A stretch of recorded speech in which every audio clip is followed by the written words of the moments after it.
uh, yang kedua terakhir ini definisi get out of my comfort zone. Waktu itu saya tahu, oke, apa sih yang membuat saya itu bisa berkembang gitu. Saya harus keluar dari comfort zone yang mana. Waktu itu I know I will be very comfortable kalau saya berada di komunitas Indonesia. Jadi dan saya tahu when I'm comfort, ketika saya merasa nyaman, saya itu nggak ada kayak trigger untuk membuat kulit saya lebih tebal lah istilahnya. Jadi waktu itu saya dengan sengaja bertemannya lebih banyak ke komunitas non Indonesia. Karena saya tahu di situ saya harus belajar yang namanya memahami kultur orang lain, setiap hari tidak berbahasa Indonesia, juga ada konflik-konflik dengan orang dari negara lain yang kita nggak tahu karakternya tuh gimana. Waktu itu jadi teman saya tuh ada yang dari negara Cina, ada yang dari negara Belgia, ada yang dari negara Perancis, mereka yang dekat sama saya. Jadi waktu itu teman Indonesia saya di Bali bisa dibilang sangat sedikit, setahun pertama apalagi ya. Jadi saya paling cuma kayak 3 orang punya teman orang Indonesia yang dekat. Itulah definisi get out from my comfort zone yang pertama kali di Berlin. Terus yang kedua get out from my comfort zone adalah masalah finansial. Waktu dulu tuh duit saya itu cuman aman tuh untuk 3 bulan, 4 bulan pertama. Nah selebihnya itu saya harus kerja bagaikan kuda lah ya istilahnya. Saya yakin juga ada beberapa di sini student yang juga pasti kerja lah ya, kerja istilahnya blue collar. Jadi itu saya kerja, ini foto yang terakhir, saya sebagai Vispochen-Verkäuferin, jadi saya menjual ya Vispochen lah ya di Stadion Berlin setiap ada pertandingan sepak bola gitu. Nggak itu aja pekerjaan saya waktu itu saya juga kerja di 2 factory, jadi ada yang night shift dari jam 12 sampai jam 4 pagi, ada yang juga morning shift itu dari jam let's say dari jam 6 sampai jam 11. Tentu aja nggak di hari yang sama ya, kalau di hari yang sama sih tetap. Jadi intinya itulah yang gue harus keluar dari comfort zone saya, supaya saya bisa menjadi orang lebih tangguh lagi gitu. Nah, next, kalau kecepatan bilang ya, teks ke Mbak Claranya, nanti Mbak Claranya bisa bilang kalau kecepatan. Oke, di masa 1 tahun pertama saya itu, apa sih akhirnya yang saya pelajari dari situasi kehidupan saya saat itu dengan seperti itu. Itu foto pertama, itu saya tuh yang di pojok, yang lagi nyender. Ya, makasih Clara. Yang lagi nyender itu saya. Ini kelas saya. Nah, waktu itu tuh kebanyakan mahasiswa-mahasiswinya itu dari negara maju. Kebanyakan dari negara Jerman tentu saja karena itu di Berlin ya. Dan saya tahu kualitas saya tuh rata-rata banget. Jadi kalau misalnya saya mau berada di lebih dari mereka atau bahkan untuk mempertahankan di posisi yang sejajar sama mereka itu, saya tuh harus bekerja lebih keras. Artinya saya harus disiplin. Kalau mereka belajar 2 jam, saya belajar 4 jam. Jadi disiplin itulah yang akhirnya membuat saya bisa lah bersaing dengan teman-teman kelas saya ini. Terus strong mentality. Strong mentality ini saya waktu itu juga adalah masalah-masalah kultur. Saya juga mengalami tindakan rasismus ya, bisa dibilang waktu saya kuliah di Berlin. Tapi itu membuat mental saya lebih kuat. Cobaannya lumayan banyak lah waktu saya di Berlin itu. Tapi intinya telan aja, jangan baper, move on. Terus saya juga belajar untuk menjadi lebih independen. Itu ada gambar ayam goreng mentega di situ karena dulu saya tuh nggak bisa masak. Jadi saya harus bisa masak supaya saya bisa hemat duit. Jadi dari fase pertama hidup saya di Jerman, itu saya mempelajari 3 hal yang dan sangat penting dan sangat saya bawa sampai hari ini, yaitu kedisiplinan, strong mentality, sama independen. Pada akhirnya tahun 2010 saya lulus, itu foto teman dekat saya. Jadi teman-teman saya waktu itu di Indonesia, begitu tahu saya lulus, mereka kebetulan lagi makan-makan, terus mereka bikin foto, ya salah satu fotonya ini, Happy Graduation, Dienstrot itu nama panggilan saya. Gitu. Oke, next. Terima kasih, Clara. Oke. Tadi seperti saya udah bilang ya, saya tuh tahu, saya sadar diri ketika saya di kelas itu, oh kualitas saya tuh so-so, average gitu. Tadi kita juga udah menyentuh masalah topik rasa tidak percaya diri ya. Kok kayaknya kurang ya kalau dibanding sama orang Jerman, sama orang US. Jadi karena saya sadar diri, jadi I have to stock up on my self quality. Dan ini yang harus kalian lakukan mulai dari sekarang. Jangan tunggu sampai ada panggilan wawancara datang, mulai dari sekarang. Waktu itu saya tahu nih, oke, kalau saya mau mulai karir di Jerman, apa sih entry point-nya itu apa? Saya tahu I was targeting internship. Waktu itu internship bukan mandatory di universitas saya. Jadi kayak voluntarily gitulah ya. Waktu itu, nah saya tahu nih, oke, ini banyak nih berdarah-darah nih untuk internship ini berdarah-darah. Apa nih yang mesti gue persiapkan? Waktu itu saya bukan orang yang suka baca. Jadi saya mulai baca buku. Jadi foto pertama itu merepresentasikan fase hidup saya ketika saya akhirnya mulai menjadi seorang avid reader lah ya gitu. Kenapa baca buku? Baca bukunya apa aja? Karena nanti ketika kamu wawancara, ketika kamu berbicara, atau ketika kamu networking, jadi enak gitu, ada bahan obrolan gitu. Oh ya, saya baca buku ini bercerita tentang A, B, C, D, E, F, G, H, I, J. Nah, ini tuh harus sudah dipupuk dari sekarang. Ini tuh sangat membantu, terutama ketika saya wawancara. Saya orangnya suka ngobrol ya. Jadi pas wawancara tuh biar nggak tegang-tegang amat tuh kadang-kadang oke, gue harus nunjukin hobi gue yang berkualitas nih. Oke, hobi gue suka baca. Terus nanti disambung-sambungin lah gitu di saat sesi interview itu. Terus saya juga udah mulai, dari dulu saya suka nulis sih. Jadi waktu saya di awal-awal banget di Jerman tuh saya Facebook notes saya itu aktif banget. Terus saya inget nih, ini seperti tertera di foto kedua 7 Agustus 2010, terus saya lagi sendu, akhirnya saya nulis lah ini,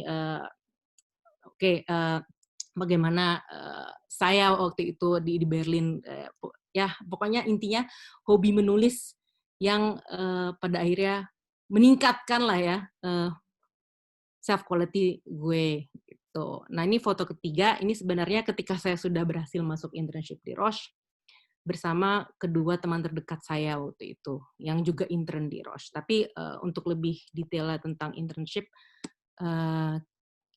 nanti di slide berikutnya kali ya. Oh, di sini ada tanda tanya. Apakah sudah ada pertanyaan? Sejauh ini belum ada yang chat, tapi mungkin teman-teman yang mau nanya bisa spontan. Sejauh ini apakah ada?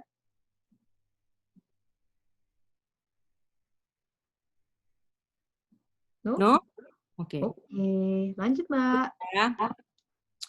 Oke, lanjut. Terus, lanjut di slide selanjutnya. Sebentar. Nah, ini internship nih. Jadi waktu itu gampang nggak sih dapat internship? Waktu dulu saya susah.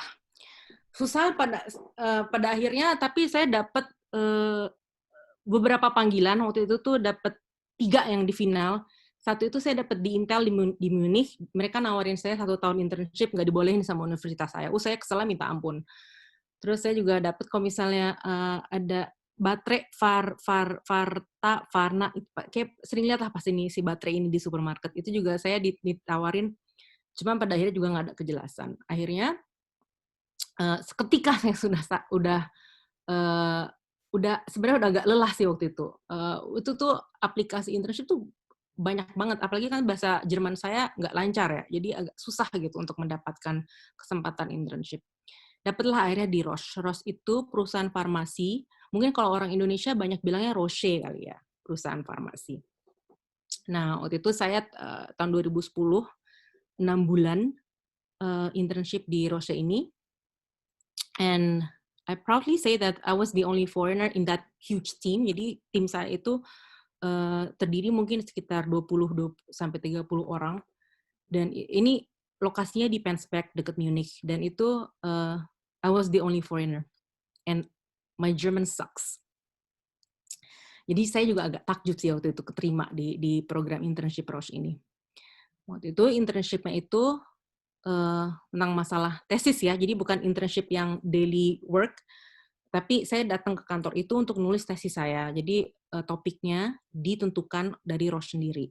Nah, waktu itu industrinya Roche itu tuh ada farmasi, ada IVD atau in vitro diagnostic. Jadi mungkin ini berhubung ada Ibu Dokter Andina mungkin juga familiar sama istilah ini. Jadi intinya kayak riset-riset dari human fluid lalu dimasukin ke tabung di laboratorium and so on and so forth gitu. Jadi bukan ke obatnya, langsung ke farmasinya. Jadi itu ada yang namanya istilah clinical chemistry. Jadi dan saya nggak jago di kimia. Saya nggak jago di kimia. Terakhir kali saya nyentuh kimia itu waktu SMA. Dan waktu itu saya disuruh nulis tesis bagaimana memasarkan 250 produk clinical chemistry di negara mana. Pokoknya itu price, promotion, place, and product, dan how-nya itu gimana. Jadi saya harus merumuskan marketing strateginya untuk ratusan clinical chemistry ini. Saya ingat hari pertama saya datang ke kantor Roche ini, hanya 2 orang yang sadar dan tahu saya nggak ada pengalaman sains sama sekali. Saya nggak ada pengalaman kimia sama sekali. Sampai ada 1 orang yang akhirnya agak kaget, oh kamu nggak ada pengalaman kimia? Iya. Tapi mungkin dia juga mikir ya, kok orang ini bisa keterima ya di internship di sini. Jadi waktu itu saya ingat supervisor saya datang hari pertama dengan buku yang cukup tebal, dan dia berkata, Medina, ini bakal jadi Bible kamu 6 bulan ke depan. Itu bukunya tebal tentang clinical chemistry. And I have no clue what should I do at that time. Jadi itulah internship saya. Nah, pas di internship, I must say that was the best 6 months of my life in Germany. Saya mulai ada masukan revenue, income, jadi nggak sesengsara waktu saya masih di Berlin. Jadi saya bisa jalan-jalan, saya bisa agak menikmati hidup lah, bisa lihat di fotonya, jalan-jalan. Itu saya lagi di Liechtenstein waktu itu. Terus ini foto yang berdua sama cewek ini adalah teman dekat saya, namanya Antonia, dia sekarang tinggal di Garmisch. Dia juga intern di Roche waktu itu. Oke, selanjutnya apa ya? Nah, key learning-nya apa sih dari internship ini? Jadi ini rekap sedikit ya. Kalau melihat bagaimana saya bisa mencapai di titik ini, satu, udah stock up self quality itu udah dari tahun-tahun sebelumnya. Baca buku, mungkin denger musik. Pokoknya isi kepala dengan berbagai macam informasi yang bisa dijadikan conversation yang menarik dengan orang ketika bangun networking, ketika interview. Itu pertanyaan stock up on self quality. Lalu incarlah internship. Syukur-syukur kalau nggak harus lewat internship dulu. Cuman kalau misalnya internship, kayaknya itu bagus sih. Jadi kayak belum full time employee, jadi responsibility nggak terlalu banyak, tapi udah bisa belajar, oh kehidupan kantor tuh gini, oh hubungan dengan bos dan peers dengan kolega tuh kayak gini, oh ada karakter orang yang kayak A, B, C, D, E ini kayak gini. Jadi ini semua tuh bisa dipelajari ketika kamu internship. Yang paling nyangkut dari momen internship itu adalah self-confidence is a must. Balik lagi, mungkin ini saya connect-connectin lagi ke presentasinya Yuki ya. Yuki juga quote bahwa you need to be confident.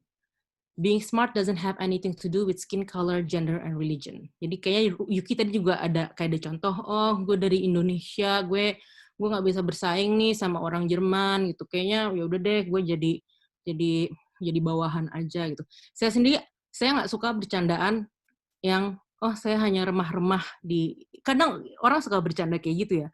Tapi what you say in the end it's what make you feel. Jadi be confident, tapi ini self confident yang terkontrol ya. Jangan self confident yang pada akhirnya menjadi arogan. Tadi juga udah disentuh ya di sesinya Yuki. Bahkan untuk mengakui bahwa gue nggak bisa nih melakukan ini, itu juga self confident untuk mengakui I have a weakness in here. Tapi lo counter lagi dengan but this is what I can do, this is what I can offer.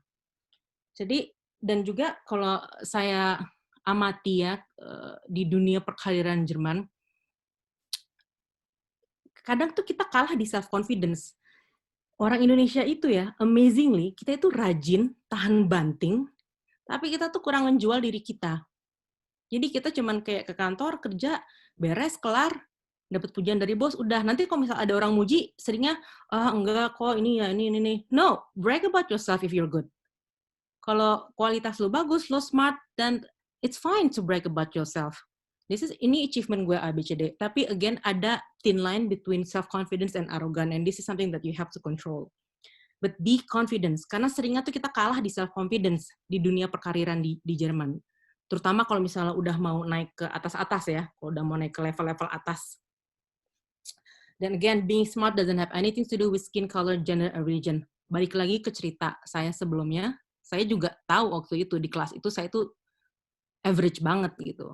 Therefore, gue kerja lebih keras, gue belajar lebih banyak, dan gue nambah aspek-aspek lain di mana membuat diri gue lebih menarik gitu. Jadi selling point-nya ada. So, be confident. Ada icon tanda tanya. Nah, sejauh ini adakah yang mau tanya? Aku soalnya belum dapat pesan apa-apa sih. Diem ya. Mungkin masih ingin menyerap ilmu darimu, Mbak. Oh ya. Oh, saya melihat ada Mbak Yuki. Halo, Mbak Yuki. Aku lagi scrolling ini peserta, ada Yuki. Oke. Halo. Kalau gitu mau lanjut aja, mungkin nanti kita wrap up aja pertanyaannya di akhir. Ya, boleh. Ini kita good in time nggak sih? Masih good ya? Masih kok, masih oke. Oke, sip. Lanjut. Terus, terus sehabis hidup saya di Roche itu, the best 6 months of my life, it was a golden period. Saya kembali lagi ke kehidupan, the second toughest period of my life in Germany. So I was homeless, I was broke, and my German was really bad. Jadi saya susah nyari kerjaan. Nah, jadi inilah mungkin yang namanya Embrace Challenge. Jadi pertama, oke lah, apalagi waktu saya masih muda ya, kayak umur saya masih 26-27. Panik pertama kali. Cuman kembali lagi, ini again saya connect-connectin lagi ya ke growth mindset-nya yang udah di-share sama Yuki. Embrace the challenge and be pragmatic as well at the same time. Oke, gue homeless. Waktu itu gue mikirnya gini, gue homeless. Tapi at the same time gue juga nggak ada duit nih. Jadi gue harus nyari rumah atau apartemen di mana gue nggak usah bayar rent. Jadi solusi gue apa? Solusi gue jadi babysitter. Jadi bisa di next slide-nya, kayak itu udah masuk next slide. Clara? Clara? Kayaknya Mbak Claranya lagi... Claranya lagi campur. Saya lagi gontuh, ha? Nah, balik. Maaf, kebelet pipis. Aku kira kamu pingsan. Tidak kok. Nah, ini menarik juga nih, the second toughest period ya. Lanjut nih? Lanjut. Oke. Ya. Nah, waktu itu, ini sebenarnya salah order ya, jadi gue mau nerangin tadi, gue dapet babysitter. FYI, gue nggak bisa handle anak kecil. Until today, this is the toughest job I've ever had in my life.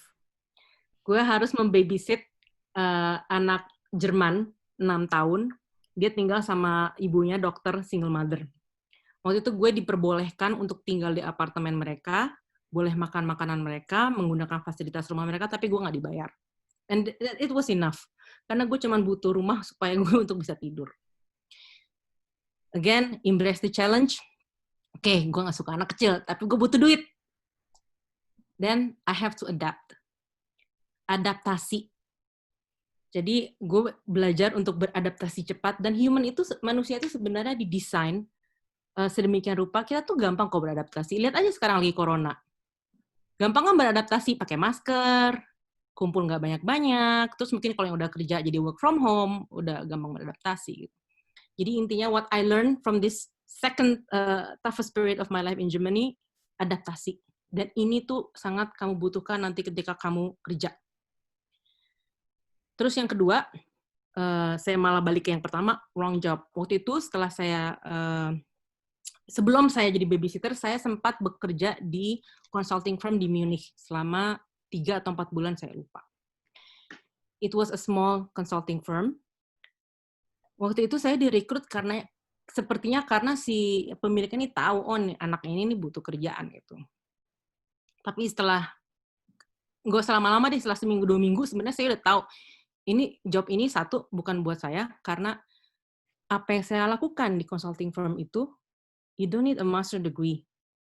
Saya itu waktu itu ngurain kabel telepon di bawah meja. Jam 9 malam hari Jumat. Waktu itu jam kerjanya itu dari jam 8:30 sampai jam 9 malam. Jadi kalau pulang sebelum jam 9 malam, itu tuh kayak bakal ditatap sinis. Cuma itu gimana dong, butuh uang juga kan. Tapi akhirnya setelah probation period 3 bulan itu, saya ini kayak this is the wrong job and the payment was not good at all.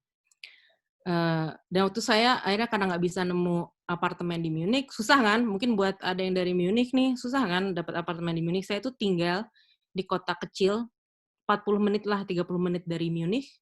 Dan kita sharing room sama teman saya yang student 10 meter kuadrat.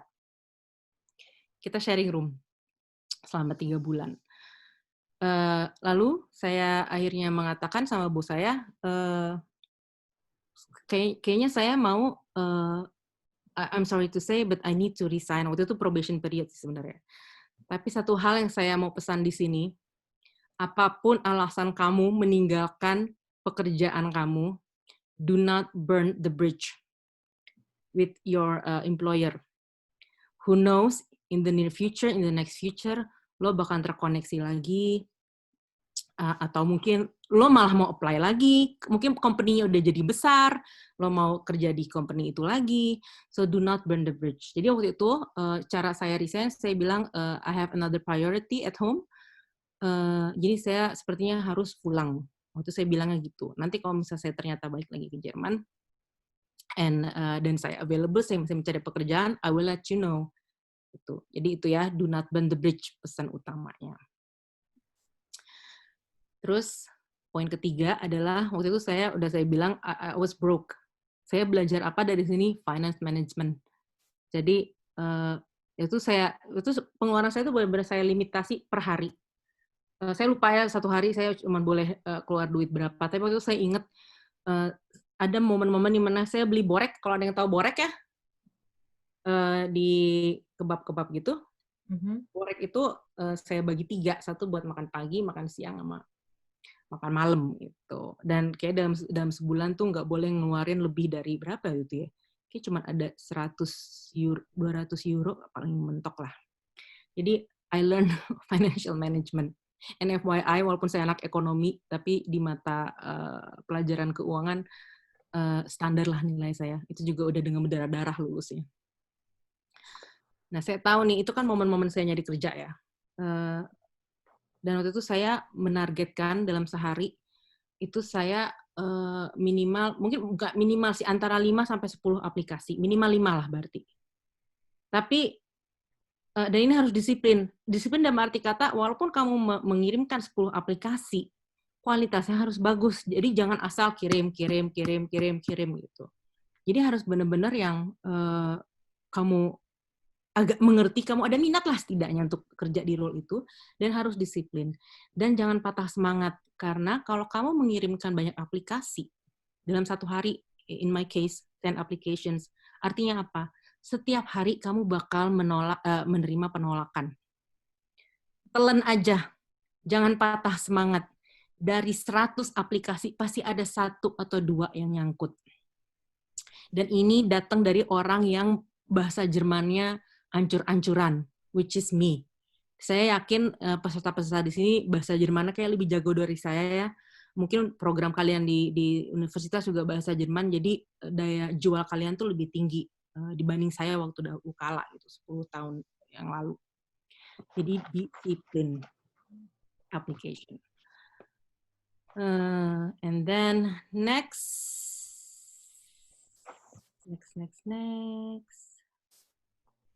Nah, akhirnya waktu itu udah mulai nyoba nih. Nah, sebelumnya mungkin ada yang mengira-ngira, kenapa sih nggak pulang aja ke Indonesia? Kenapa sih ngotot banget pengen kerja di Jerman sampai sebegitunya setelah lulus ya? Ini sedikit cerita. Waktu dulu saya kerja di Indonesia, saya tuh agak miris karena saya melihat bahkan di tempat saya bekerja ada orang Eropa kerja di kantor kita.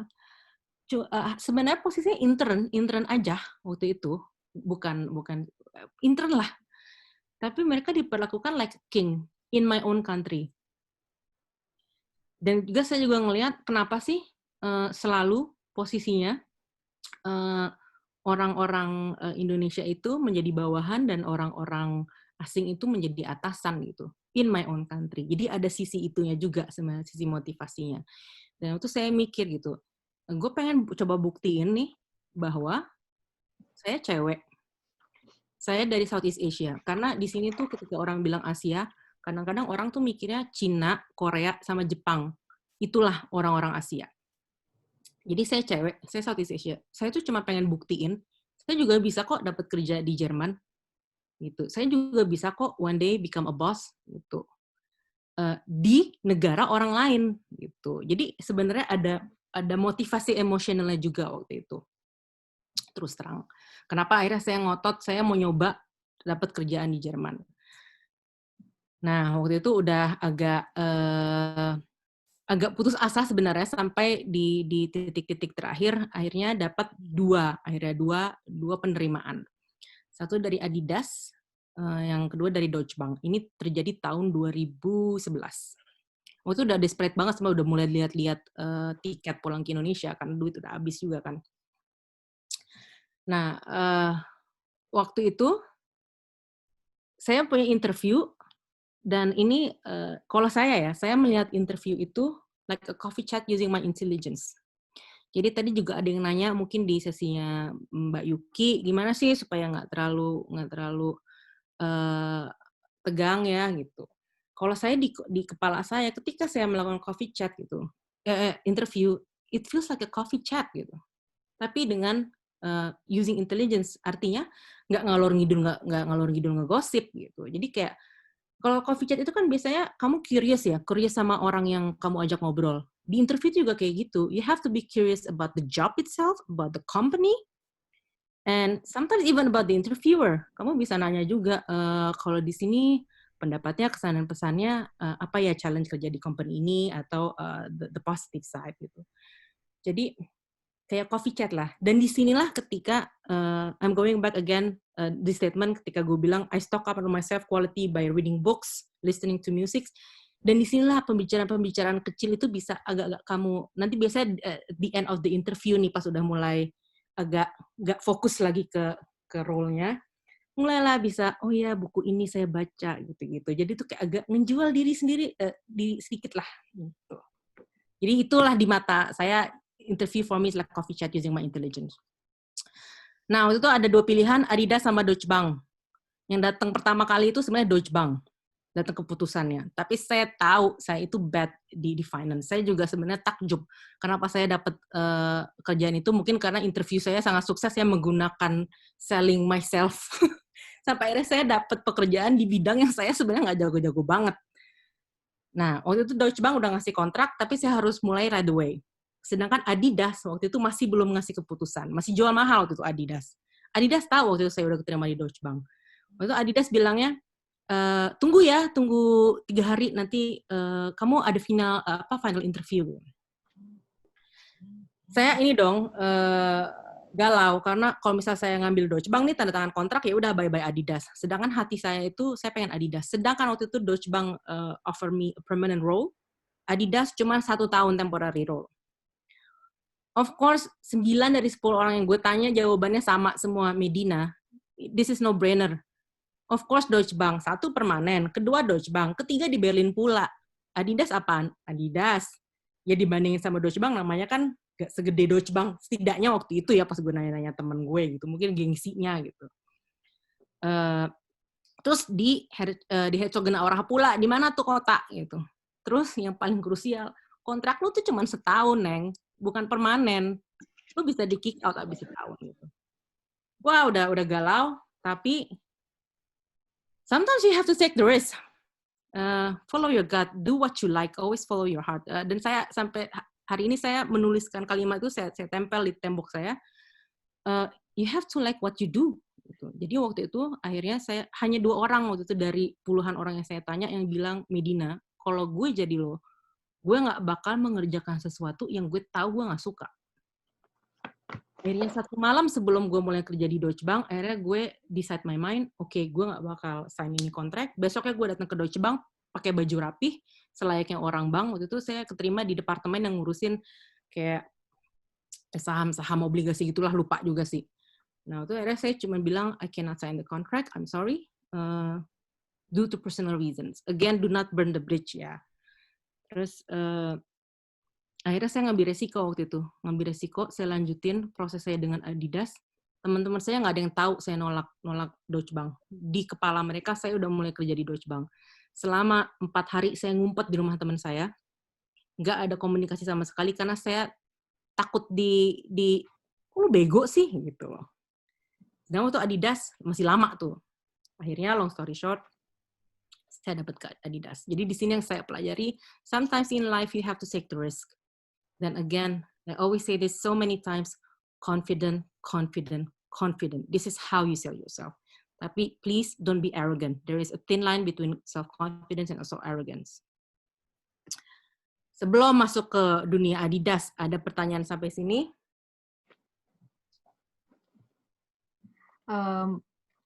Udah ada beberapa, tapi pertanyaannya aku simpan buat nanti aja gimana, Mbak? Soalnya kayak waktu kita juga terbatas. Oh ya, sip. Oke, Adidas waktu itu udah overtime ya.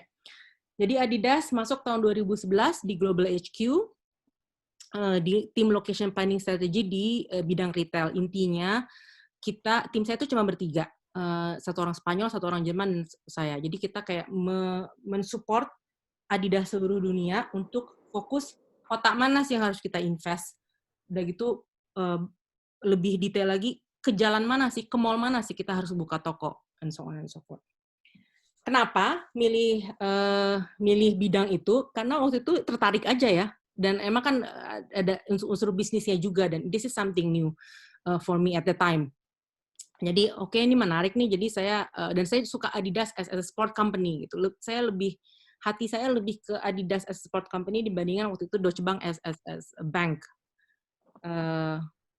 Masuklah Adidas, culture shock dong. Culture shock.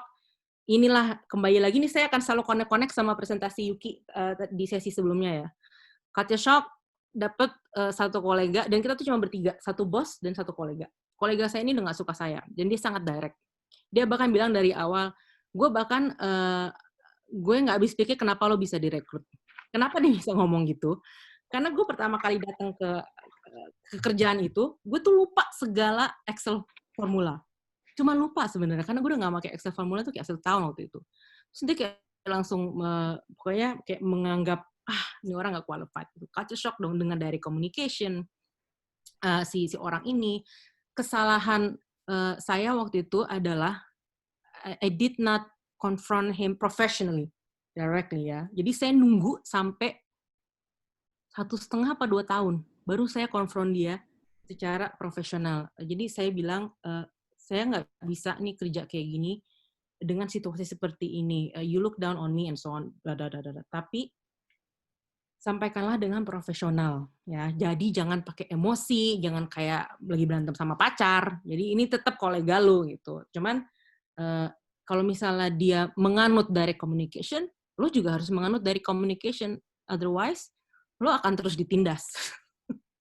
Jadi, apalagi kalau ini spesifik mau kerja di Jerman ya, dan Jerman itu it's all about direct communication, ya udah kamu juga belajar menerima direct communication dan menjadi orang yang direct juga gitu. Menerima dalam arti kata kalau kamu dikritik, kamu dikasih feedback on the spot, ya udah anggaplah itu sebagai, bukan anggaplah, ambil itu sebagai, oh gue harus berkembang di sini.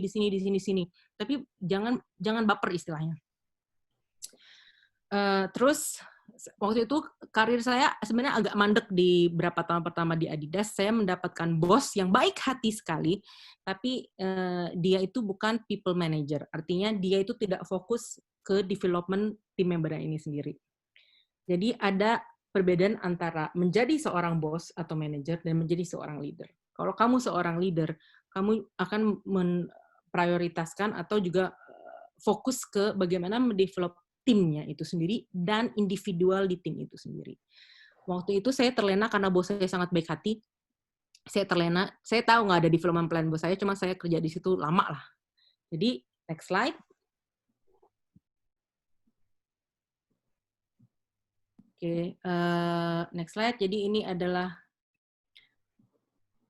posisi-posisi saya di Jerman. Pertama saya senior specialist. Ini yang saya bilang saya terlalu lama di situ 4 tahun. Lalu saya menjadi manager, project manager 1 tahun, senior project manager 2 tahun, dan now I'm a director. Kompensasinya adalah ketika saya jadi senior project manager itu cuma 2 tahun.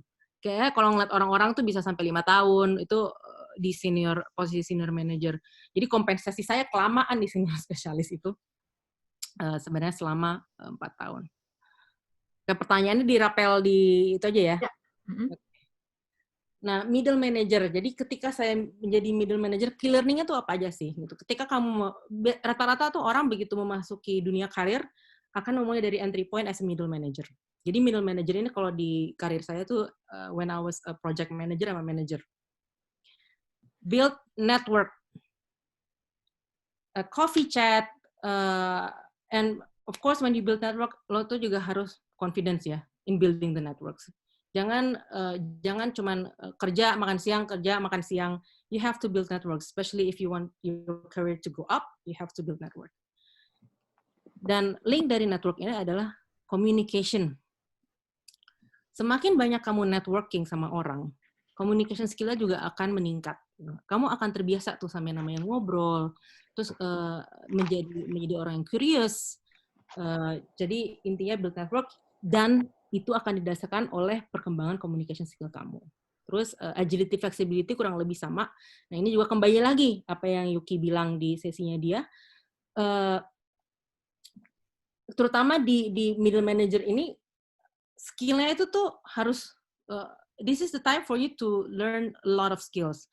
Kalau di kasus saya, dari ngerjain software, dari Excel skill, dari mungkin soft skill-nya dari communication, dari bagaimana men-structure, ini ada point structure juga ya. Structure dalam arti kata memberikan opini, menjawab pertanyaan, even when you do not know the answer, you have to structure your answer. You cannot just say, I do not know. So you can say, ya saya aware akan hal ini, tapi berikan saya waktu, saya akan kembali lagi dengan jawaban yang lebih akurat. Atau setahu saya seperti A, B, C, D, dan E. Tetapi kalau kamu tidak yakin, ya bilang aja, tapi saya kurang yakin di hal ini, I'm not the expert for now, but I will definitely come back to you again. Gitu. Jadi structure lah komunikasinya. Jadi structure bagaimana, how the way you communicate to people, even structure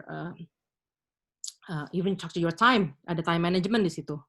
Jadi kalau hari saya nih, di posisi saya sekarang, itu tuh kayak gado-gado. Harus ngelit iya, harus bikin decision iya, kadang masih harus ngerjain database, sering masih harus ngerjain database. Nah, jadi time management, oke, hari Jumat, gue blok, cuma buat ngerjain ABCDE. Gitu. Agility, flexibility, berusaha menyerap ilmu atau skill sebanyak mungkin. Dan juga pay attention to details, karena rata-rata middle manager itu kerjanya data. Jadi pay attention to details. Kadang-kadang tuh kalau data salah, udah deh, goodbye. Dan again, self-confidence. Wherever you are, which role, you have to be confident. Next-nya, senior manager. Nah, senior manager, key learning-nya apa nih? Di senior manager, biasa kamu udah mulai ada leadership. Waktu saya udah dikasih tim. Jadi udah harus mikirin orang lain juga nih, udah nggak mikirin diri sendiri. Dan bagaimana juga ngontrol diri saya sendiri. Artinya, kalau misalnya saya panik, saya juga nggak bisa terlalu kelihatan, oh my God, I have no idea in front of my team. Karena tim kamu itu akan ngelihat bagaimana kamu react, dan itu akan memberikan rasa percaya diri dan comfortable di diri mereka sendiri, ngelihat bagaimana bosnya react. Jadi, sebagai senior manager, resilience should be higher. Pas jadi manager juga harus udah ada resilience, tapi pas senior manager should be higher. Jadi, tahan banting istilahnya. Kalau ada sesuatu, oke, panik 10 detik, terus mikir, solusinya apa? Masalahnya apa? Solusinya apa? Alternatif A, B, C, D, dan E. Kalau ini nggak berhasil, gue mesti ngapain? Siapa yang harus saya kontak? Terus sudah mulai ada namanya tough conversation dengan kolega, dengan anak buah. Jadi itu yang saya pelajari. Terus juga me-influencing, jadi mempengaruhi orang untuk melakukan sesuatu yang kita mau, tapi bukan nyuruh, tapi kayak masuk ke alam bawah sadar mereka untuk mereka melakukan apa yang kita mau. Alam bawah sadar. Terus solution oriented gitu. Of course, apalagi kalau misalnya kamu punya tim ya, solution oriented. Jangan dwelling too much and too long di masalah. Masalahnya oke, solusinya apa? Kamu nggak tahu solusinya apa? Oke, gue mesti nanya ke siapa? Nanya ke A, B, C, D, E. Make next steps to move forward. Director. Nah, di posisi yang sekarang, it's I think mostly about leadership ke tim, leadership ke peers, harus mikirin namanya team development, individual development, harus high efficiency karena harus ya itu balik lagi harus jadi decision maker, harus mikirin solusi, tapi at the same time juga masih nyiapin data dan kawan-kawannya. Jadi you have to be efficient, work smart. Jadi bukan rajin is good, tapi work smart. Kadang kalau rajin, ujung-ujungnya tuh bakal sering-sering disuruh, workload tinggi, akhirnya kamu nggak punya work-life balance. Rajin is good, tapi harus dibarengi dengan work smart. Artinya apa? Oke, gue dikasih tugas ini, mikir nih, ini scope gue nggak ya gitu. Kalau misalnya bukan scope kamu dan kamu tahu, oh ini sebenarnya departemen ini, ya udah kamu align lah sama departemen itu. This is your role, you have to do this gitu. Jadi jangan kerajinan juga semua diiyain gitu. So learn how to say no, especially if it's not your scope. Higher resilience, of course, work-life balance ini penting banget. Dan I must say, saya di Adidas, walaupun apalagi di zaman corona gini ya, workload-nya lumayan tinggi, saya masih bisa dengan bangga mengatakan jam 6 sore itu udah shutdown. Saya nggak pernah yang namanya kerja. Ada beberapa case. Tapi jarang sekali saya kerja habis jam 6 sore. Saya udah nggak ngecek email, saya udah nggak kerja habis jam 6 sore. Take care of yourself, physically and mentally. Jadi exercise, dan juga ya mungkin melakukan hobi-hobi, itu ada di slide berikutnya. Again, self-confidence in any levels. Ini kayaknya udah slide terakhir, atau 2 terakhir, kayaknya yang terakhir cuma foto-foto doang. Nah, outside working environment apa sih? Ini in daily basis, this is what's important for me outside my working environment. Satu, family, keluarga. Walaupun mereka jauh, build communication.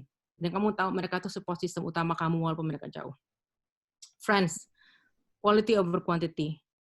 Jangan kebanyakan teman, tapi nanti pas butuh dukungan moral, dukungan apa, kamu nggak tahu mesti ke siapa gitu. So, quality over quantity. I think kayaknya sih ini semakin kamu dewasa, kamu akan lebih ke arah ini sih ketika datang ke friendship. Hobi itu penting. Make time for buat hobi kamu. Kalau kamu suka ngelukis, suka nyanyi, in the weekend pokoknya kamu lakukan hobi kamu. Terus olahraga. Jangan nunggu sampai udah di atas umur 30. Pokoknya mulai dari sekarang. Karena untuk memiliki pemikiran yang sehat, fisik yang dan mental yang sehat, kamu harus memiliki fisik yang sehat dan makan makanan yang enak. Itu penting. Terus yang terakhir adalah holiday. Nggak punya duit, Mbak? Nggak apa-apa. Ke kota-kota yang kecil aja. Naik kereta, naik regional ban gitu untuk ngelihat, oh ya, pokoknya keluar dari area sehari-hari kamu lah. Apalagi kalau yang tinggal di Nuremberg bisa ke gunung, pulang pergi pakai bayaran tiket kalau mau. Nah, ini benar-benar slide terakhir. Nah, ini outside working hour gue lah ya. Jadi hobi, gue suka hobi traveling dan fotografi. Jadi di foto pertama itu digabungkan ketika saya travel ke Norway dan saya juga foto. Jadi kebetulan alhamdulillah waktu itu dikasih kesempatan ngeliat aurora. Yang foto yang ada apa sih? Kayak tebing 3 biji itu yang biru yang di bawah, kiri bawah itu waktu saya hiking. Hobi saya juga hiking. Jadi setahun sekali saya harus ada kayak hiking trip yang big hiking trip. Itu di Trekime di Itali. Terus yang di tengah untuk kesehatan saya dulu suka lari, olahraganya lari. Jadi saya sempat maraton 2 kali. Tapi sekarang udah berhenti lari, udah beralih ke olahraga yang lain. Ya yang biru yang pakai jaket kuning itu juga gabungan antara hobi saya holiday sama fotografi. Itu waktu saya dan teman saya lagi di Iceland. Dan yang terakhir ini hobi juga. I'm a hardcore BTS Army. Kalau ada BTS Army di sini. Jadi Saya hobi banget juga ngulik-ngulik tentang BTS. Jadi hampirlah setiap hari saya ada waktu untuk mempelajari atau mendengarkan lagu mereka gitu. Jadi jangan terlalu fokus 100% ke dunia pekerjaan. Ingatlah ada kehidupan lain di luar dunia pekerjaan gitu. Jangan hidup untuk bekerja, tapi bekerjalah supaya kamu bisa mendapat kehidupan yang layak. So, thank you. Remember, be smart, be confident. Confident is the key. Also be smart ya tentu aja. Itu aja. Terima kasih. Kita kasih tepuk tangan virtual dulu. Wow, menarik sekali. Banyak banget nih input yang kita bisa dapat dari Mbak Medina ya. Terus aku mau langsung ke sesi pertanyaan aja, gimana? Ya, boleh. Karena tadi teman-teman ada yang udah beberapa nanya nih. Dari pertanyaan dari Adristi, cara daftar babysitter mungkin bisa dilihat di Google ya, jadi kayaknya nggak perlu dibahas. Kenapa dulu? Soalnya masalah waktu, mohon maaf. Lalu pertanyaan dari Ramatu Raffi, dia nanya nih, sebentar aku lagi berusaha baca. Tadi mbaknya kan bilang kalau Jerman kurang baik saat dipraktik, kalau bahasa Jermannya kurang baik pas praktikum. Pertanyaannya, apa langkah yang harus diambil untuk melawan language barrier? Atau apakah kita harus paksain aja dengan broken German atau mix dengan English? Segampang apa kita dianggap atau masuk ke grup kolega kerja tanpa dipandang sebelah mata lagi sebagai Auslander? Paksain diri, pede aja. Mau broken language juga. Waktu itu saya di Roche juga one-on-one English, tapi kalau misal udah di meeting gitu, dan makan siang bahasa Jerman. Pede aja. Jadi, tapi itu aja sehari-hari nonton TV bahasa Jerman, baca buku bahasa Jerman. Jadi at the same time improve your quality in speaking German. Dan ketika harus ngobrol, pede. Yang penting pede. Mau broken Jerman, mereka menghargai kok. Kalau misalnya kamu berusaha ngomong Jerman. Iya. Terus Jadi, ini ada lagi pertanyaan yang berhubungan juga kok.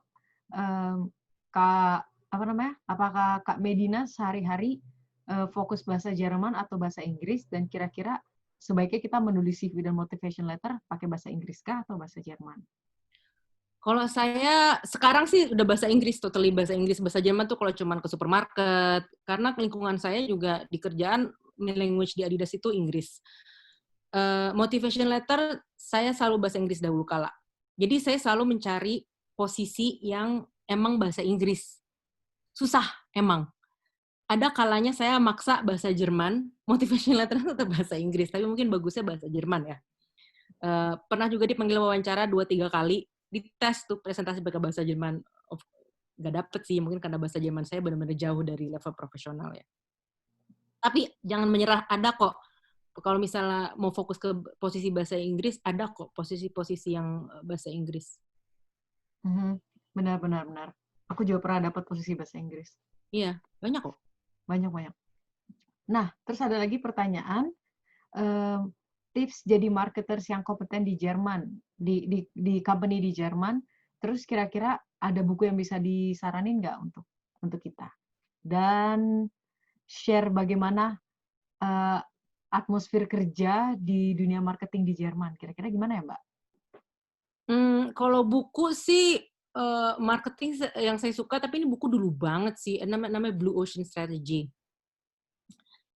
Tapi kayaknya sekarang Blue Ocean udah jadi Red Ocean deh. Jadi Blue Ocean itu gimana caranya memarketing atau menjual barang itu di celah yang masih biru, istilahnya belum berdarah-darah lautannya, jadi masih belum banyak suppliernya. Kalau marketing terus terang saya lebih suka banyak baca artikel sih dibandingin buku. Terus tadi apa lagi pertanyaannya? Bagaimana atmosfer kerja di Jerman di bidang marketing? Di bidang marketing, kalau Adidas tuh dia lebih internasional ya environment-nya ya. Walaupun saya di market Eropa didominasi oleh orang Jerman, tapi bahasanya bahasa Inggris dan aura-auranya sometimes more or less it feels more international. Atmosfernya gimana ya?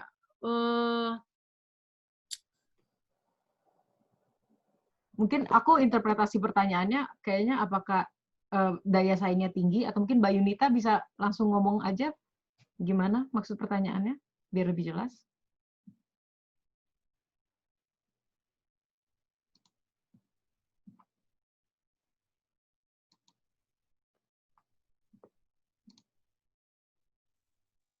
Oke, buat save time, Um, gue jawab aja.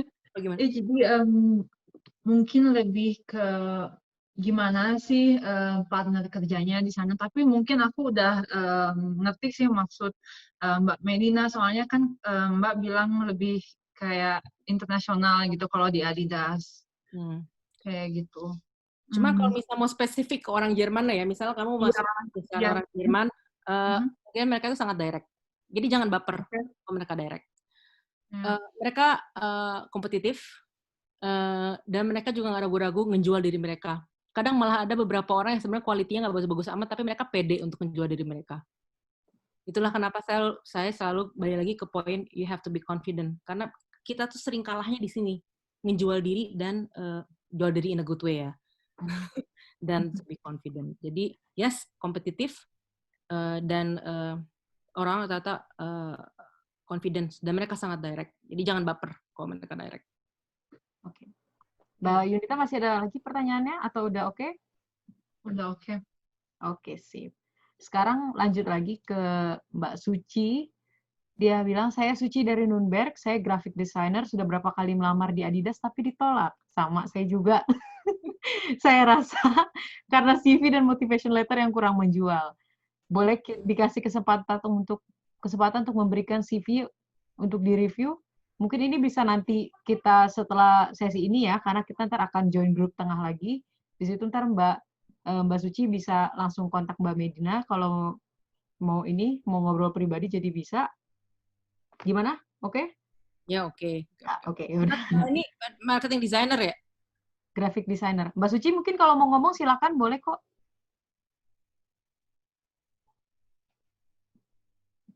Maaf, saya lagi sama anak. Nggak apa-apa. Iya, jadi kalau boleh, saya di sini kan juga nggak banyak teman untuk bisa nge-review CV atau motivation letter. Ya, saya berharap mbak-mbak yang di Adidas bisa boleh melihat atau mereview CV dan motivation letter apa yang kurang untuk diperbaiki.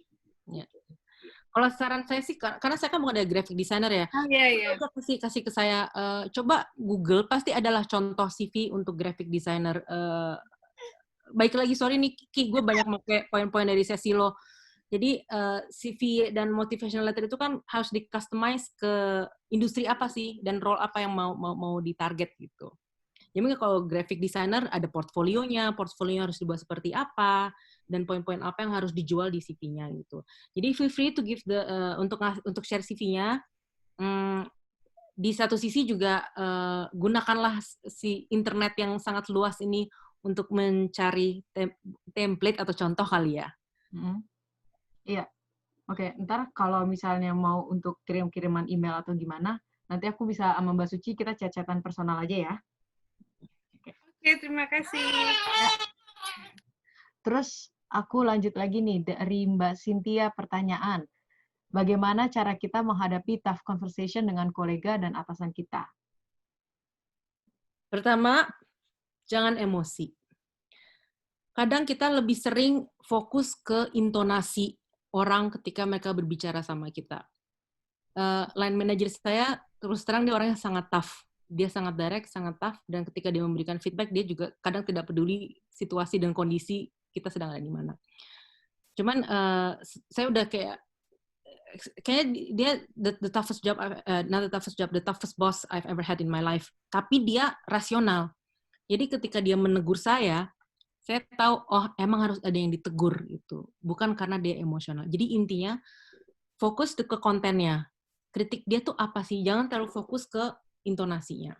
Tapi kalau misalnya kamu ngerasa dia udah over the line, kamu juga bisa bilang, maaf, saya tidak bisa fokus kalau misalnya intonasinya seperti ini, kamu juga bisa kayak gitu. Dan terstruktur. Jadi kalau ada tough conversation, oke, masalahnya apa? Terus dampaknya apa nih buat kedua belah pihak? Terus propose solution juga. Oke, ini solusi dari gue ini. Solusi dari kamu apa? Gitu. Kalau misalnya pada saat, misalnya di meeting ya, terus itu conversation is just too tough, kamu juga bisa bilang, oke, kita hold di sini, key takeaways-nya ini, next steps-nya ini. Kamu juga bisa bilang, kalau pada akhirnya nggak ada agreement, kamu juga bisa bilang, we agree to disagree. Dan terkadang ketika kamu sudah mencapai level agree to disagree, then something needs to be escalated to the higher level. Tapi intinya, jangan emosional, fokus ke konten pembicaraannya, dan propose solusi. Kalau nggak ada solusinya, propose next steps. Gimana caranya supaya seminggu dari sekarang kita ada solusi. Oke, itu saran yang bagus banget, Mbak. Aku catat juga. Nah, aku maaf ya agak buru-buru karena udah ngejar waktu. Dan ini ada pertanyaan terakhir, aku langsung wrap up together aja. Dari Ahmad dan Muhammad, mereka nanya kapan saat terbaik untuk networking dan bagaimana caranya keterima di Adidas. Caranya keterima deh. Untuk networking sebenarnya bisa mulai dari sekarang kok. Itu kadang kerjaan pertama itu kadang dapetnya juga dari networking. Banyak teman-teman saya networking dari saya, dia dapat kerjaan gara-gara networking. Karena saya kenal misalnya A, saya punya teman, terus itu. Intinya networking bisa dimulai kapan aja. Tapi ketika kamu networking, make sure conversation yang kamu bawa itu berkualitas ya. Jadi jangan cuman, ayolah kita ngopi, terus gosip, oh ya gosip Luna Maya, gosip siapa gitu. Jadi make sure networking itu with a good quality of conversation. Gimana cara keterima di Adidas? Gimana ya? Yang pertama, CV harus bagus, harus stand out. Ingat, cuma 2 menit recruiter itu baca CV-nya. Jangan kebanyakan. Jadi bisa dilihat contoh CV-nya kayak gimana. Terus jangan asal apply. Ini biasanya nih orang kalau ada desperado asal apply, oh yaudah gue apply ini aja. Nanti pas udah dipanggil interview, atau kadang kelihatan dari motivational letter-nya tuh kelihatan kalau template. Kadang ada orang juga bikin kesalahan. Jadi karena itu template, motivational letter dikirim ke 10 perusahaan, ada yang lupa diganti. Jadi pertama, make sure dokumen-dokumen yang dilampirkan itu good quality and stand out. Jangan sampai ada kesalahan. Ketika udah nyampe di interview, again, do your homework. Company-nya apa, pencapaiannya apa, strateginya gimana, itu company-nya. Terus role-nya gimana. Terus be curious about the role itself gitu. Jangan sampai pas ditanya, ada pertanyaan, gajinya berapa ya? Ini udah langsung, kalau udah kayak gitu. Jadi, ya itu aja sih. Dan make sure you have the curiosity and passion about the role that you apply. Oke, kalau begitu sekarang kita boleh balik semua ke ruang utama. Nanti di ruang utama kalau teman-teman ada pertanyaan lagi ke Mbak Medina dan ke pembicara yang lain bisa langsung pertanyaan aja. Jadi nggak perlu kelewat aku. Oke? Jadi kita boleh ada chit-chat session di situ. Karena peserta yang lain juga pada nunggu, kayaknya banyak yang mau nanya-nanyaan juga. Dan tadi ada yang nanya gimana cara networking, sekarang saatnya networking ya. Berarti ini aku tutup dulu untuk seminarnya, karena kita ngejar waktu.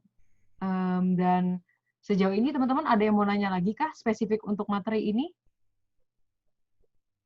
Nggak ada? Kalau gitu aku persilakan untuk kembali ke main room ya.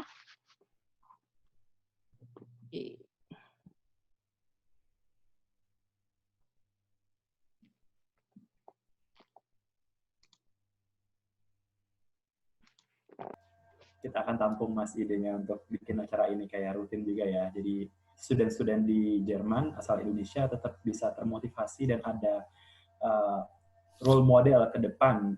Kita bisa jadi apa sih di sini sebagai mahasiswa Indonesia? Angkas kenapa angkat tangan? Ya mau nanya ini sedikit. Ini untuk sejarah general aja dan terutama untuk narasumber. Ini saya beberapa kali disarankan oleh orang-orang itu untuk sebanyak-banyaknya katanya nambah connection di LinkedIn. Apakah itu sebegitu ngaruhnya kalau misalnya connection di LinkedIn itu? Dan di sisi lain juga saya bukan orang yang sering banget update di LinkedIn untuk apa-apa. Tapi apakah kalau di LinkedIn itu emang sebegitu perlunya untuk berkoneksi dengan orang lain gitu? Itu pertanyaan saya, terutama untuk narasumber. Mungkin ada yang bisa. Mungkin kita langsung tanya tanggapannya dari Mbak Medina mungkin ya. Mbak Medina, ada tanggapan nggak Mbak terkait pertanyaan dari Mas Agas? Itu sih bukan channel saya ya, terus terang. Jadi kalau misal buat saya sendiri sih saya nggak ngaruh untuk kehidupan karir saya nambahin. Apalagi kalau cuma sekedar add udah gitu udah. Mungkin akan berpengaruh, kamu add, terus akan terjadi pembicaraan lebih lanjut dengan si orang yang kamu add ini. Gitu. Mungkin dari Joshua kali. Coba Kak Joshua bisa jawab?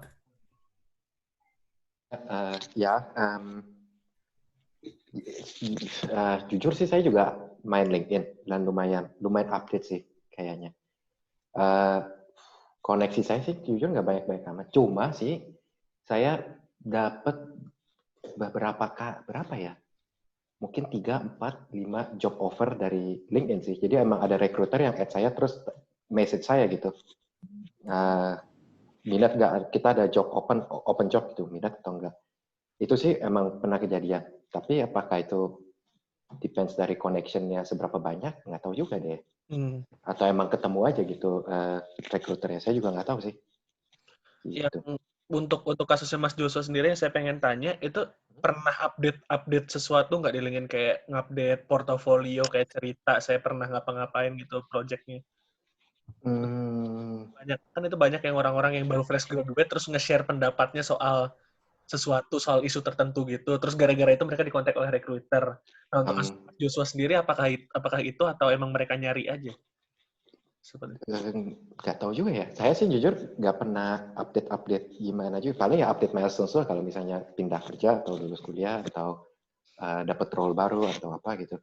Paling maksimal juga di feed-nya gitu. Saya banyak like yang saya interest ya karena ya like aja.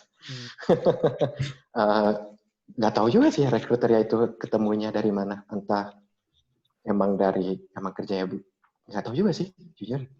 Ntar boleh sih masukkan, teman saya beneran emang ada yang kerja kayak gitu, jadi recruiter di LinkedIn. Mungkin ntar kalau ada meeting lagi tahun depan, ntar saya kasih tahu jawabannya. Aku ada pertanyaan nih untuk pembicara di sini. Aku nggak tahu mungkin teman-teman ada yang punya pertanyaan ini juga atau enggak. Tapi bagaimana cara kalian itu meningkatkan karir kalian? Karena aku lihat beberapa dari kalian banyak yang udah meningkat, karirnya naik. Dan bisa mungkin kasih tips ke kita gimana caranya kita pas kita udah keterima, apa aja do's and don'ts-nya biar kita bisa ningkatin karir kita. Siapa yang jawab? Ditunjuk Lara siapa narasumbernya mungkin Yang paling deket aja, Mbak Medina dong. Yang director nih. Dus-nya tadi mungkin kalau yang ikutan sesi gue ada ini ya, key learning per level, tapi to wrap it up, communication, satu, self confident. Gue selalu bilang itu, self confident. Kita kalahnya tuh sering di self confident. Kita sering kayak gue dari Indonesia, gue nggak bisa berkompetisi sama orang Jerman, kan bahasa Jerman gue jelek, bla bla bla gitu. Nah, pokoknya be confident gitu. Terus terang saya tuh nggak begitu suka dengan yang namanya jokes kayak apalah gue hanya remah-remah di sini gitu. Karena apa yang kamu katakan itu yang kamu rasakan pada akhirnya.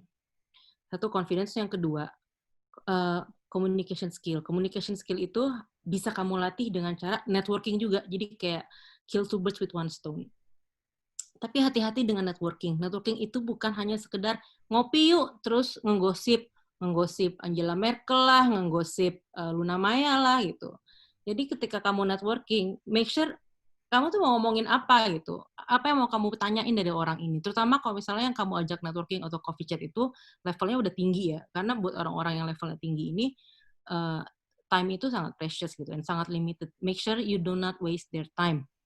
Jadi jangan cuma sekedar ajak ngopi, terus ya udah ngobrol ngalor ngidul. Jadi terstruktur.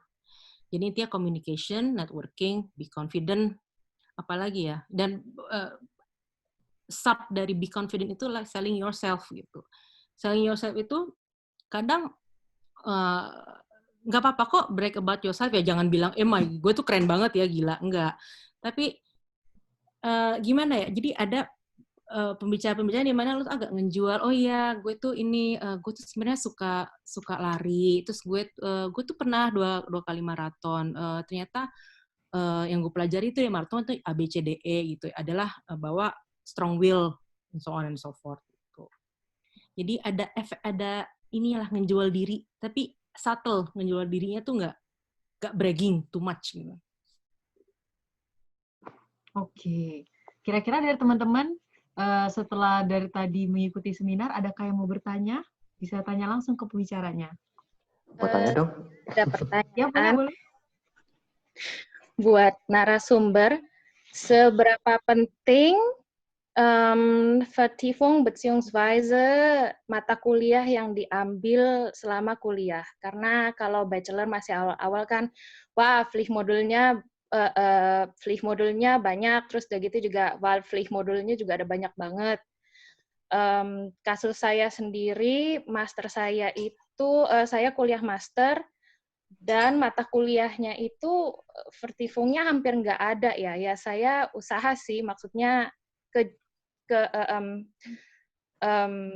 gimana ngomongnya ya, ke bereich yang mau saya kerjain nanti di tempat kerja gitu. Jadi saya mau tahu seberapa pentingkah Vertiefung atau judul skripsi yang nanti di Abschlussarbeit itu diambil. Pas interview itu bakal ditanyainkah kayak ya spielt das eine Rolle oder nicht? Gitu loh. Makasih.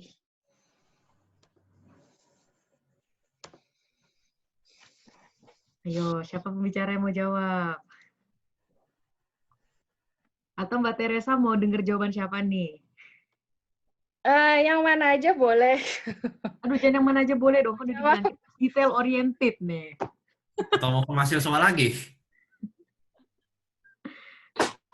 Aku jawab bentar, tapi kayaknya kalau aku yang jawab nggak relevan. Jadi mendingan yang orang yang bagian lain lah. Karena kalau dokter tanya Vertiefung, semuanya memang harus gitu. Jadinya kayak nggak bisa ngejawab untuk hal itu. Jadi mungkin narasumber yang lain yang bisa. Jadi misalkan ngambilnya mau bidang ini, tapi ya kuliahnya ternyata harus Vertiefung yang ini gitu. Mungkin yang lain. Cuma kalau dari saya di bidang saya nggak bisa ngejawab secara yang mungkin jawabannya nggak akan yang kamu pengen gitu. Kalau kita sebenarnya bagaimana Vertiefungnya harus semuanya gitu kalau di saya gitu. Itu aja sih. Jadi latar belakang pendidikannya apa? Lebensmitteltechnologie, Lebensmittelverfahrenstechnik. Tapi nggak ada hubungannya dengan namanya modul-modulin yang ditawarkan dari Hochschule saya itu. Ya 20-30% lah ada hubungannya sama PE. Kalau saya tadi pengalaman saya terus terang mata kuliah yang saya pelajari nggak terlalu berpengaruh pada akhirnya di dunia karir saya yang pertama kali di Jerman. Tapi waktu itu attitude saya ketika saya kuliah, yakni karena saya tahu ini, maaf nih yang udah di sesi saya ulang lagi, karena saya tahu waktu itu tuh quality saya tuh average banget dibandingin sama mahasiswa Jerman atau American lainnya gitu. Jadi waktu saya belajar keras karena saya nggak mau di bawah average. Untuk mempertahankan average aja itu susah gitu. Jadi saya waktu itu berusaha sebaik mungkin fokus juga ke mata pelajarannya. Tapi lebih karena ini sih, karena meningkatkan self quality gitu. Tapi pada akhirnya emang mata pelajarannya nggak terlalu ngaruh sih ke. Tapi saya dari manajemen ya, international business. Jadi itu wide banget. Ya, oke. Aku bisa tambahin dari, sorry. Nggak, aku cuma mau ngomong aja, kalau misalnya Lebensmitteltechnologie atau untuk seperti itu, mungkin besok bisa datang lagi ke tempatnya Mbak Arum, karena dia yang emang megang juga tentang Lebensmittel, dan bisnisnya dia juga tentang ekspor-impor makanan, jadi mungkin kamu punya interest, bisa besok datang ke bagiannya dia. Silakan, Joshua. Aus der Sicht von Ingenieur, sebenarnya sih lumayan penting sih Vertiefungnya apa. Karena ya jujur, kalau misalnya saya apply job, misalnya gitu, ya saya juga nggak bakal ambil job yang informatik karena saya nggak pernah ambil vertifung yang berhubungan dengan programming gitu. Contoh ya. Jadi emang kalau misalnya bisa udah dari awal pas master ditentuin, oh saya sukanya bidang ini, oh bidang ini saya nggak mau sama sekali. Nah yang itu jadi udah bisa tentuin ambil vertifungnya yang mana yang di avoid gitu sih. Dan itu lumayan relevan kalau di bidang engineer. Gitu. Mbak Sali silakan. Ya, sorry nih yang di sesi saya juga saya ulang lagi. Kalau di bidang Forschung, karena saya bidangnya Bildungsforschung ya, background saya psikologi, itu sangat penting gitu. Apa yang Vertifung, jadi Master Arbeit, Bachelor Arbeit itu biasanya kalau kita menseleksi orang, malah kita ngelihatnya apa tema bachelor dan master arbeit-nya, berapa nilai statistiknya misalnya, karena kita memang kuantitatif Forschung. Jadi mungkin ditemukan lagi mau di bidang apa. Kalau misalnya di bidang masuk ke industri mungkin akan beda lagi tantangannya gitu. Tapi kalau dari Forschung saya bisa bilang itu adalah pintu masuk ke dunia Forschung. Jadi pada saat kalau misalnya kita lihat orang bachelor arbeit-nya atau master arbeit-nya cognitive psychology gitu, itu kemungkinan besar nggak akan kita panggil interview. Itu aja. Oke, kira-kira pembicara yang lain ada yang masih memberi jawaban? Kalau tidak, aku buka untuk pertanyaan yang lain. Adakah yang mau bertanya lagi, mumpung masih ada kesempatan?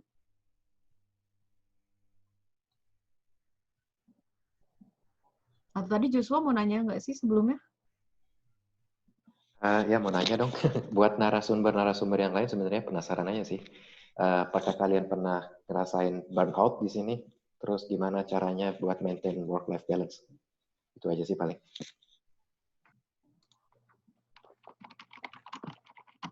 Punya family,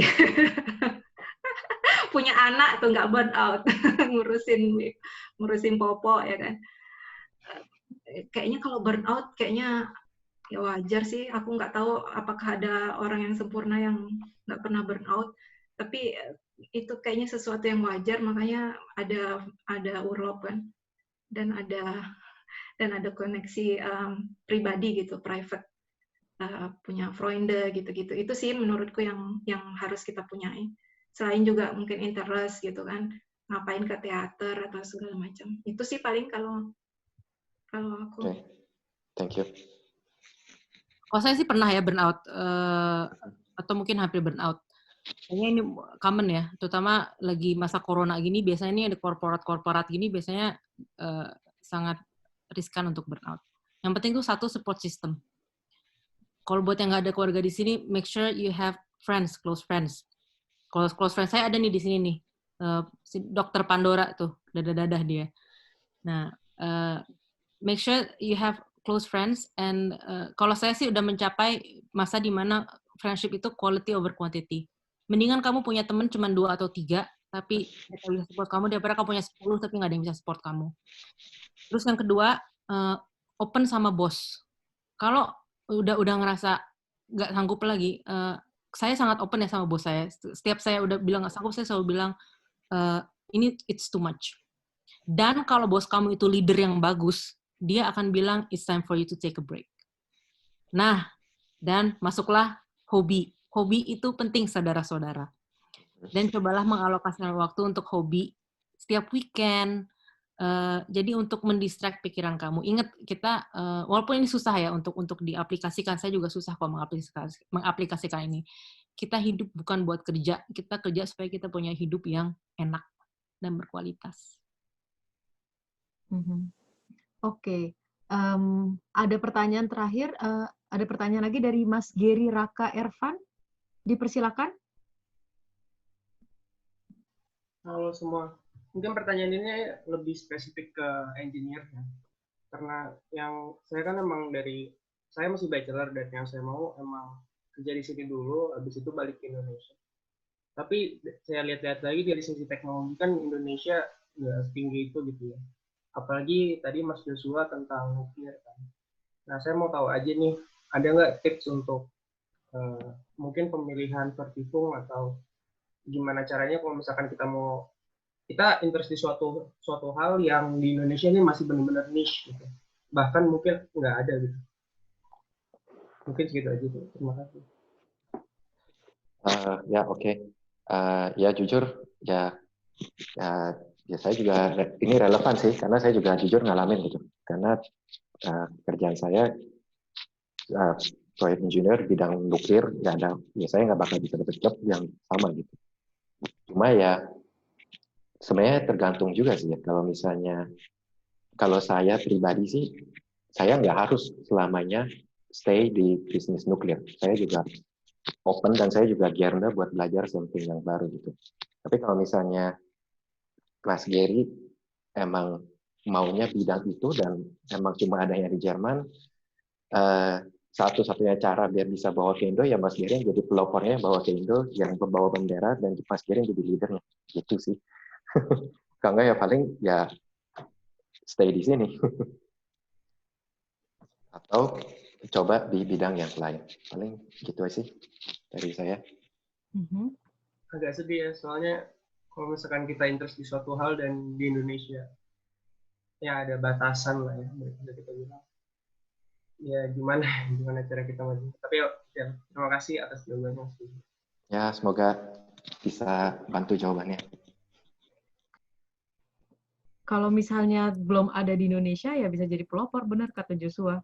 Pintu terbuka dan saya rasa mungkin suatu saat negeri kita tercinta akan semakin berkembang melalui kita di sini yang sudah belajar jauh-jauh dan silakan dikembangkan sih menurut saya. Mas Ito masih ada nggak? Nggak ada ya? Mas Ito udah izin pamit karena dia ada acara online selanjutnya.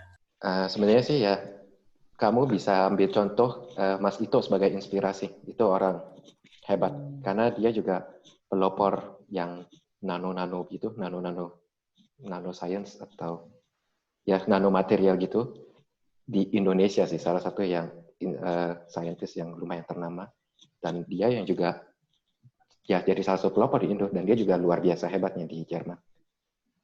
Kamu bisa jadi the next-nya Mas Ito. Iya bener banget perspektif dari Joshua karena Mas Ito sendiri sekarang dia statusnya adalah kepala penelitian di sebuah working group di TU Braunschweig, tapi dia juga Gruppenleiter.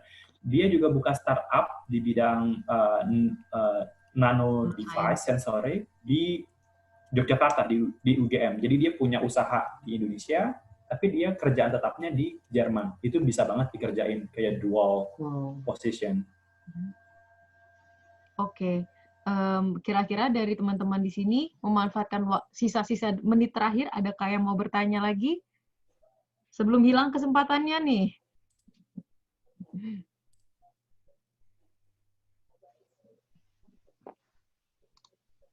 Lar. Ya. Ini di sesi gue ada yang nanya buku marketing ya. Iya. Mungkin nggak solid tentang marketing, cuma buat yang berminat untuk baca buku-buku tentang ya creativity atau marketing. I recommend this book. Pelan-pelan creativity.inc. Oke. Ya, bisa di screenshot.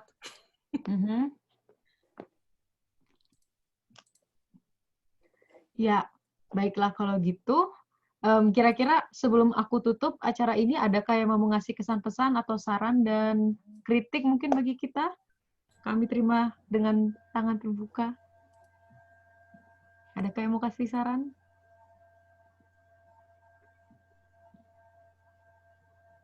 No? Ya ampun, sedih banget dikacangin. Kalau dari aku terakhir, mungkin kalau teman-teman penasaran juga dengan sesi sharing di grup lainnya yang tadi teman-teman nggak sempat masuk, jangan takut ketinggalan karena kita udah record dan insya Allah kita akan upload di channel YouTube PPI Franken. Jadi teman-teman masih bisa ngintip-ngintip ngapain aja sih teman-teman di grup sebelah dan ilmunya jadi bisa di-serve lebih banyak. Itu dari aku. Rencana kapan itunya videonya online? Rencananya mungkin kita akan menunggu dulu semua sesi selesai. Jadi mungkin nggak besok, mungkin sekitar hari Senin atau hari Selasa, tapi paling lambat minggu depan. Ya. Ya, nanti info-info untuk videonya akan kita sebarkan melalui sosial media kita, yaitu Instagram @ppifranken atau lewat Facebook. Atau mungkin juga nanti dari moderator-moderatornya, jika kita sudah mempunyai link officialnya untuk video YouTube masing-masing, akan disebarkan juga lewat grup WhatsApp masing-masing. Gitu. Ya. Baiklah, kalau tidak ada kritik, masukan, dan sanggahan, saya harap selama beberapa jam ini kita habiskan waktu bersama, dapat teman-teman semua bisa mendapatkan ilmu dan cerita-cerita menarik yang bisa menjadi masukan bagi kalian semua untuk mempersiapkan karir kalian nanti. Dan bila ada pertanyaan spesifik atau ada masukan spesifik, bisa langsung kontak di grup atau kontak LO-nya masing-masing. Dan aku sekali lagi mewakili staf dan pengurus ingin mengucapkan terima kasih sedalam-dalamnya kepada para pembicara yang hari ini sudah datang. Keren banget, aku tepuk tangan lagi. Terima kasih semuanya. Terima kasih juga untuk antusiasmenya dari para peserta yang udah daftar dan udah ikut. Dan untuk siang-siang ini, weekend, kalau yang abis ini mau lanjut pacaran, silakan pacaran. Kalau yang abis ini mau lanjut tidur atau mau nonton atau belajar lagi, dipersilahkan. Semoga tetap sehat. Jangan sampai terjangkit kalau bisa, pokoknya jauhi daerah kritis, tetap jaga imun sistemnya, tetap jaga asupan vitamin C-nya, dan lain-lain. Dan akhir kata, aku ucapkan terima kasih. See you lagi tomorrow kalau besok ada yang ikut lagi ya. Kalau besok ada kalau besok ada yang ikut lagi jam 12 ya. Dadah. Ya, sama kayak hari ini ya. Sampai ketemu. Terima Dadah. kasih Kakak Ifranken. Terima kasih. Terima kasih Mbak Sali. Terima kasih Mbak Pandora. Thank you. Makasih Terima kasih Mas Joshua. Terima kasih narasumber. Terima kasih Mbak Terima kasih Medina. narasumber. Terima kasih Mbak Tika. Mbak Tika masih di sini ya. Terima kasih Mbak. Swanenda. Terima kasih buat seluruh peserta. Bye-bye. Mantap, mantap. Alles Gute. Tschüss. Alles Gute zum Geburtstag. Siapa yang ulang tahun? Ulang tahun.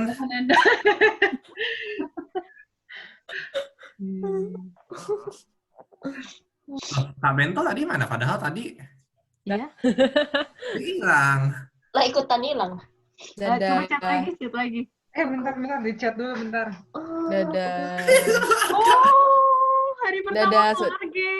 Belum, guys, belum guys. Oh, belum, maaf. Guys, belum. Dadah. Dadah. Nanti di-share ya. Dadah. Udahan ya. Seminarnya udahan ya. Dadah. Kayak dikit bisa aja. Envernan aja ada. Envernan ya. Udah. Kemana? PP Franken boleh magicnya. Nah. Mantap. Oh my god. Lagi. Mantap. Yang masih nge-record tolong dimatiin yang nge-record.